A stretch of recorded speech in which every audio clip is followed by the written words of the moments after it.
Another area, as far as technology is concerned, where the government of India is reaching is into crypto, as we spoke about in the past.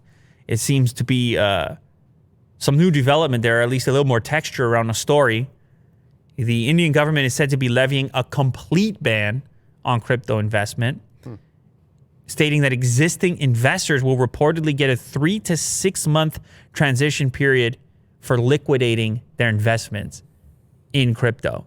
They're saying that's it. You get 3 to 6 months. Now, this is not official, I don't believe, at the time of writing. This was reported on Thursday. That's yesterday. Citing an unnamed senior finance ministry official, stating that the ban won't be imposed overnight, probably so as to not cause panic, might get people buying more crypto in advance. I don't know. Tell you can't have some. Talk about the Streisand effect. Talk about the internet. Talk about 2021. Yeah. The ban won't be imposed overnight, according to the official who said the government will give 3 to 6 months transition period. The India's central bank currently doesn't back any cryptocurrencies, so this ban would be all forms of crypto as you know it, which it's not unprecedented. China has a relationship with crypto. They want to do their own, and they have also banned crypto to fiat transactions. What isn't banned in China is crypto to cryptos, okay?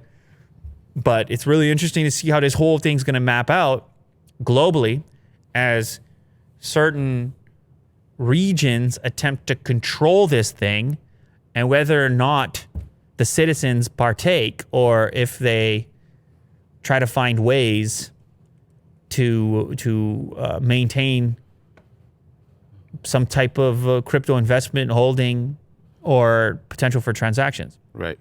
I don't know. But it appears to be, is it a threat to these places? Quite possibly. Is it a threat to control and central power? Yeah, that's usually always the case, right? Everybody's worried about it. Yeah. Well, especially if you're in the center and you're powerful, as you might be. One day, Willie do. It could be you. Yeah. It might be you banning crypto one day. Not yet, but one day.